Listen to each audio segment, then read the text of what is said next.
In this series on the eternal perspective, I want to encourage and equip you to live the rest of your life victoriously. I want all of us to enter heaven with a celebration and not with a whole series of regrets. I want us to enter glory with hands raised high, because at this point in our lives, we got it together. We started walking with God at a whole nother level. We started experiencing His power, doing His will, fulfilling His purpose, and engaging His priorities. And as a result, we saw His presence, His power, His handiwork move in our different portions of our existence in a marvelous way. I want to give you the secret of how to have a life down here that will matter up there, because the perspective up there transformed your life and my life down here. That's why we all need an eternal perspective.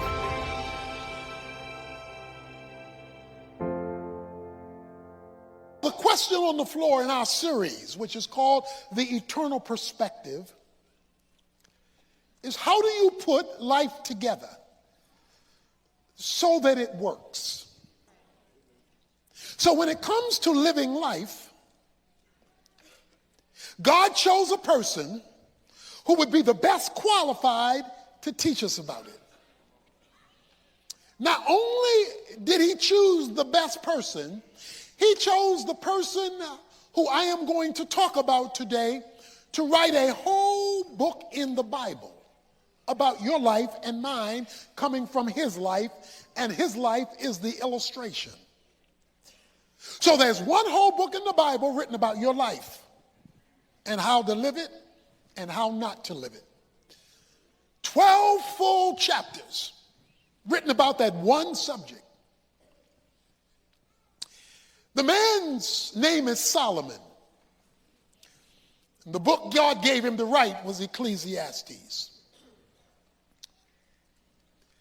If anyone is qualified to tell you about life, it's Solomon. I mean, here is a man who was born with a silver spoon in his mouth. He was the son of a king. And yet, when he opens up his book, in Ecclesiastes chapter 1, the first 3 verses says, the words of the preacher, the son of David, king in Jerusalem, vanity of vanities, says the preacher, vanity of vanities, all is vanity. What advantage does man have in all his work which he does under the sun?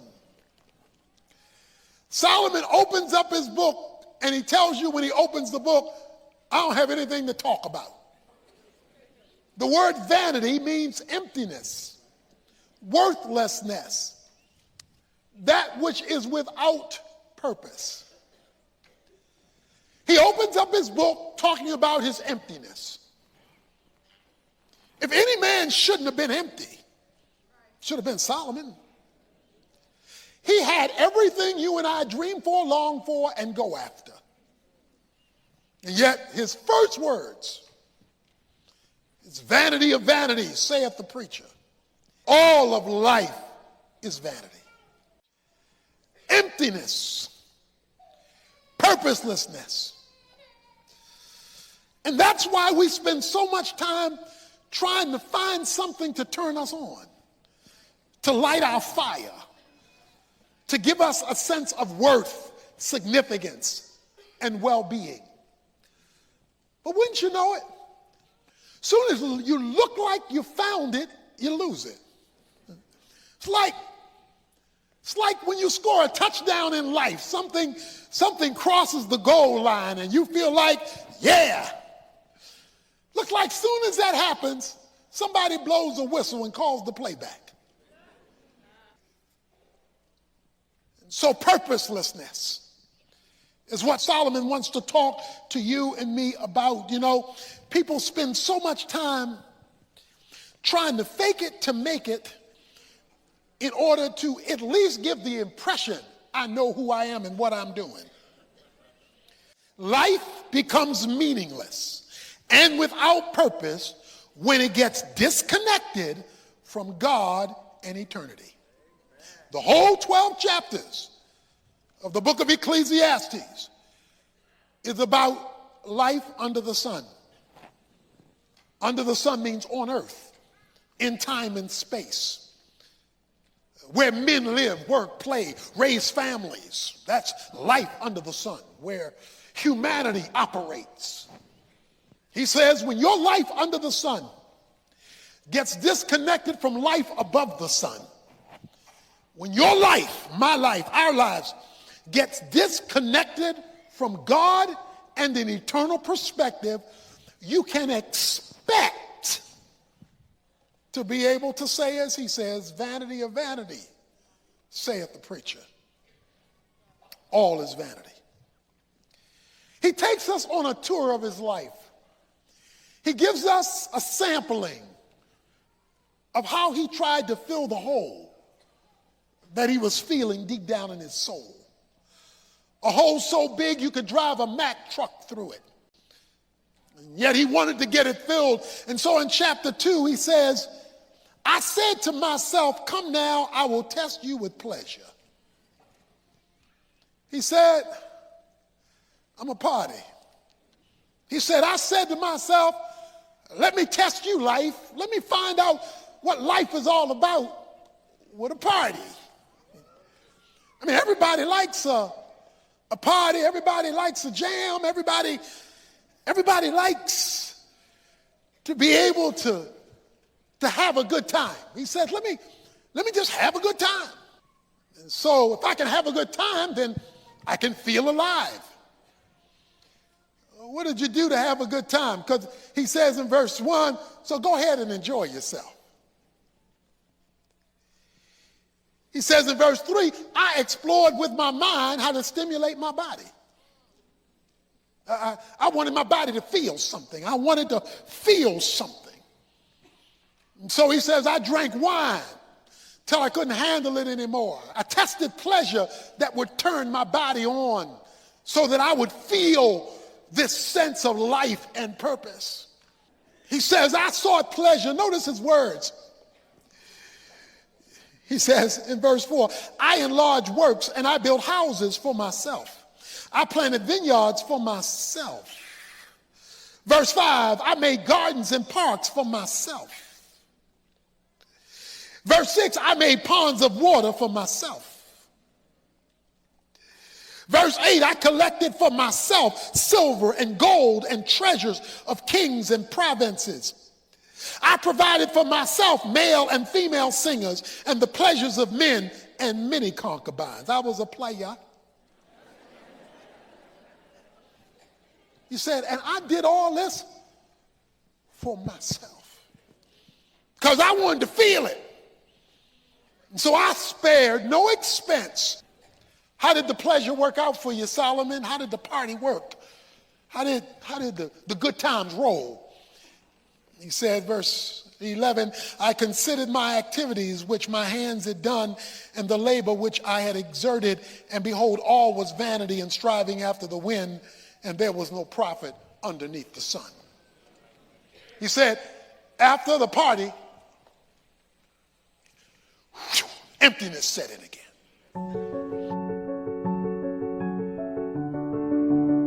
One of the great truths about the Bible is the magnificent grace of God. Grace is the free gift God gives to sinful people. If you are not a Christian, he offers eternal life. If you are a Christian, he offers to sustain your life. And it's all by his grace that's accessed by faith. So when you trust Jesus Christ for the forgiveness of your sin, that gives you personal salvation from the penalty of sin. But when you walk with Christ, his grace supplies you with the enablement to override the power of sin by trusting what he did to be activated for you in your life. So if you're not a Christian, come to Christ for salvation. If you are a Christian, but you've backslidden, you've fallen into sin, well, all you've got to do is come back to Christ and ask for his grace to cleanse you and get you back on the right track of walking with you to your next level of spiritual victory. He saves by grace, and he also sustains by grace when you appropriate it by faith. He says you will discover when you strive after the wind, as soon as you grab it, you just lost it. He says, it was vexing to me, and it was vanity. Not because it wasn't fun, it just had no meaning attached to it, no purpose attached to it.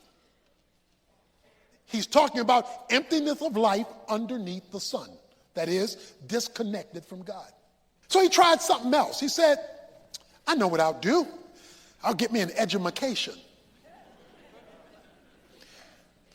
Verse 12, so I turned to consider wisdom and madness and folly. For what will the man do who will come after the king except what has already been done? And I saw that wisdom exceeds folly as light excels darkness. The wise man's eyes are in his head, but the fool walks in darkness. And yet I know one fate will befall them both. Then I said to myself, as is the fate of the fool, it will also befall me. Why was I then more wise? This also is vanity. All right, so let's look at what Solomon's saying. Solomon's saying he's the wisest man that ever lived, the Bible says. Nobody was more brilliant in knowledge, understanding, and wisdom than Solomon. So we'll just liken that to education, because he knew stuff. It's better to go to school and not go to school. It's better to know than to not know. It's better to be wise than to be a fool. He says that's better. But then he says, one day I was looking out the window, and I'm looking out the window, and I watched the fool walk by. This is the kindergarten dropout. The kindergarten dropout walked by. The fool, the guy who didn't know, the guy who had no understanding, the guy who didn't make anything of himself. I watched the fool walk by. And he said, when I watched the fool walk by, the uneducated guy, he says, I could see I was better off because I had some information, I had some knowledge, and I had some will. I was better than the fool, but then I got depressed. Well, what depressed you, Solomon? He says, one fate shall befall us all.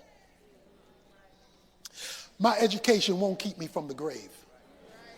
My degrees won't keep me from the grave. In fact, the fact of the matter is the kindergarten dropout may live longer than me with the degree. He says, death is the great equalizer between the fool and the wise man. So he could not find meaning in education because it wasn't going to keep him alive any longer. He said, let me try something else. Let me try something else. The party didn't do it. The education didn't do it. But money, money, money, money, money.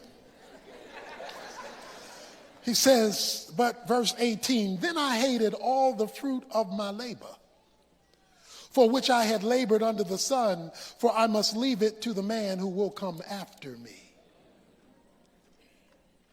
And who knows whether he will be a wise man or a fool, yet he will have control over the fruit of my labor.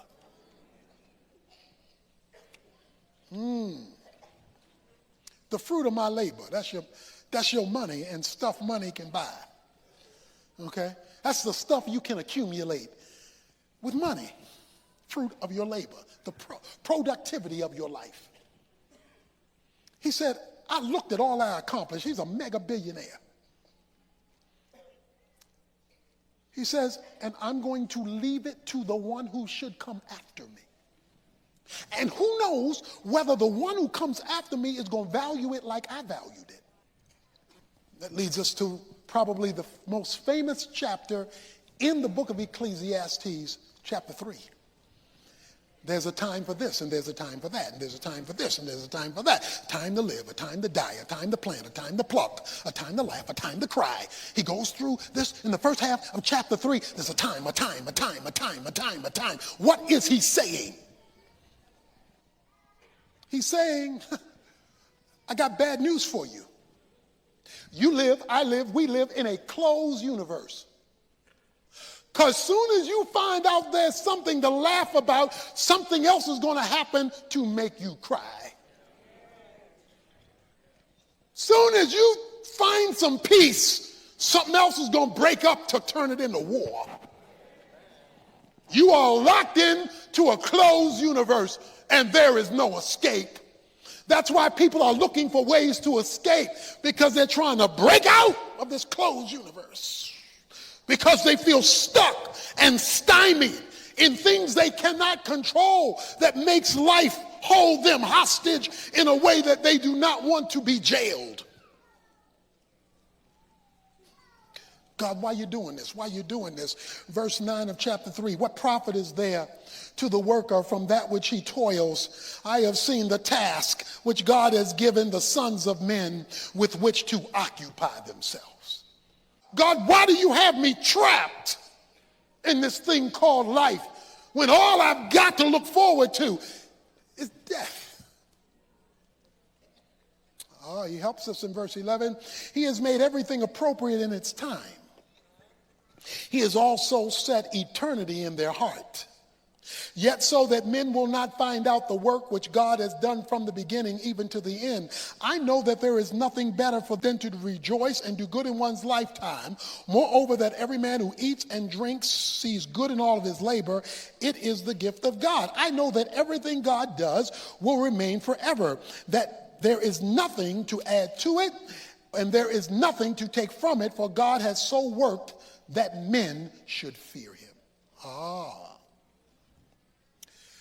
God has boxed you and me in to time and space and made it so we can't break out of it to force us to him.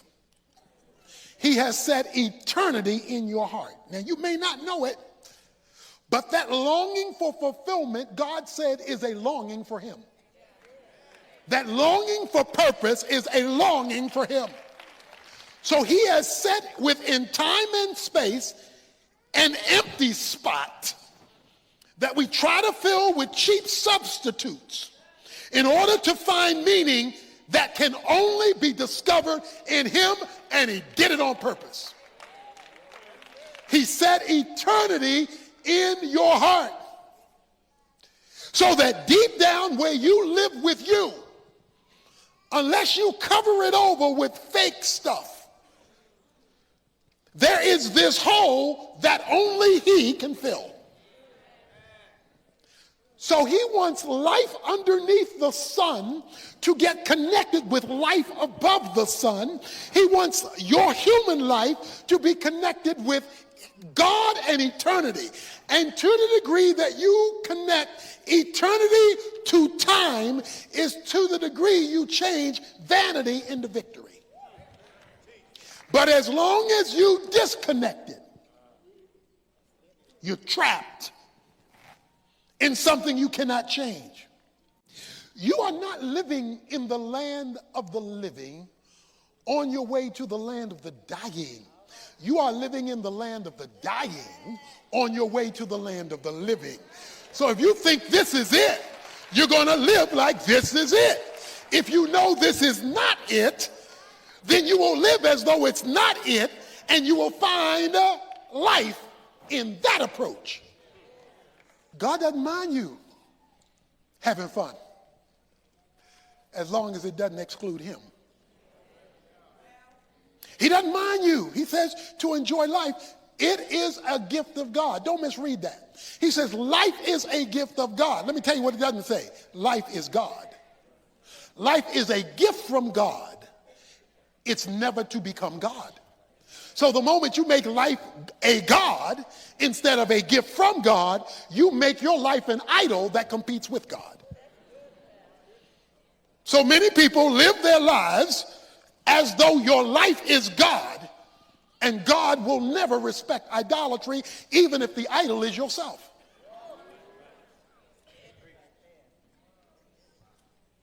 Myself. Life without God is like a needle without a thread and a pen without ink. He says, enjoy life, just don't disconnect it from me. All that's legitimate to enjoy, First Timothy 6 says God has given you all things to enjoy. If God has given it and God's not excluded for it, God says enjoy it, maximize it, don't disconnect it. And so he closes with the last chapter of the book, chapter 12. And for those of you under 40, I want you to pay close attention to this, you teenagers here under 40, because 40 was the generational switch in the Bible. Once you hit 40, you are now in the next generation, which means a bunch of y'all are going downhill, okay? If you're over 40, you're heading south, okay? He says in chapter 12, the book of Ecclesiastes, verse 1, remember your Creator in the days of your youth, before the evil days come and the years draw near when you will say, I have no delight in them. A lot of people want to give themselves to God when there's nothing left to give. They want to read the Bible when they can't see. They want to hear a sermon when they can't hear. They want to serve God when they can't get out of bed. Because he spends the chapter talking about body parts wearing out. He talks about eyes going dim and ears that can't hear and legs that can't walk and arms that can't grab. Now you old and you want to give yourself to God. He says, remember your Creator when you still have eyes and ears and legs and tongue and mind and strength. Remember your Creator in the days of your youth. Parents, remind your children and your grandchildren to remember their Creator when they have the capacity to do something that matters for eternity. Why? Because of the last two verses. The conclusion, verse 13, when all has been heard, is to fear God, keep his commandments, because this applies to every person. The Hebrew means this applies to all of you. For God will bring every act to judgment, everything which is hidden, whether it is good or evil. Because you're going to have to meet God one day. You're going, whether you want to or not, it ain't over when it's over. You're going to have to meet God. I'm going to have to meet God. So since we got to meet him and we don't have a choice, and he offers us purpose if we meet him now and not just wait to meet him then, and enjoy the good things that he's given us along the way, he says you can have victory and not vanity. They tell you at Yellowstone Park, don't feed the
bears. You go to Yellowstone Park, there's a sign that says, don't feed the bears. Because you're going to give the bears junk.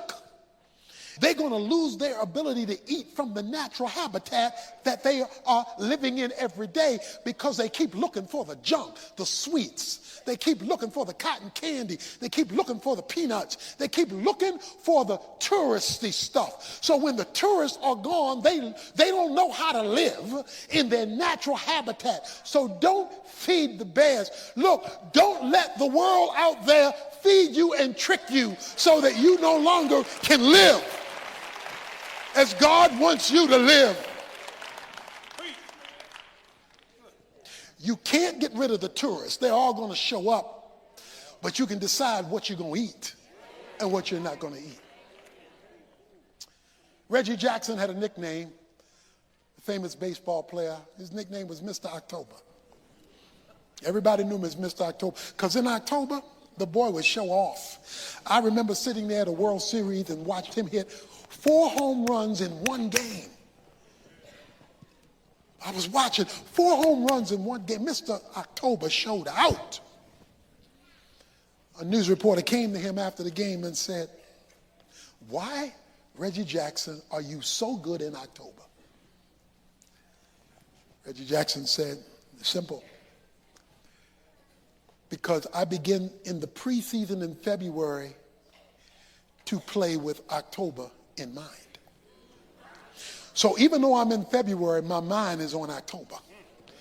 And because I never lose sight of October, I can play well in February, March, April, May, June, July, August, September, and I'm really ready to show up in October because I begin with October in mind. So as you leave today, leave with eternity in mind, and you'll do well in January, February, March, April, May, June, July, August, September, October. Don't disconnect this life from the life to come.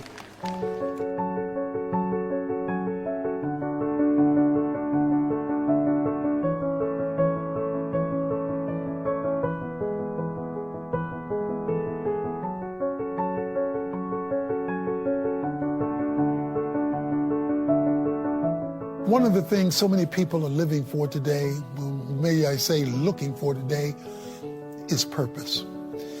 The emptiness that so many people are living with.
has created all kinds of problems, whether it's addictions to try to cope, reality television where they transport themselves into the lives of other people, often to get away from the life that they have, where they get into illegitimate situations that are not healthy for them, whether it's relationships or whether it's programs that are not good for them, but it becomes a way of escape because they're looking for purpose.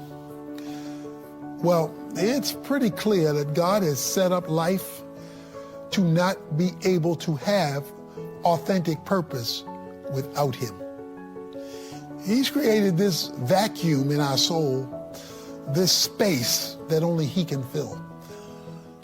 And no matter what you look for or where you look for it, if it is an inauthentic, illegitimate attempt to find your reason for being outside of a relationship with God, you'll be looking forever and never finding it. Because our rest, our purpose, and our reason for being is to be found in our authentic relationship with the living and true God. So I challenge you to pursue Him for your purpose, because then when He gives you purpose, you've gotten the real deal, not a cheap, inauthentic substitute. Don't settle for imitation life. Get real life. Let God fill you with His purpose, and then you will not have to exist in the realm of vanity.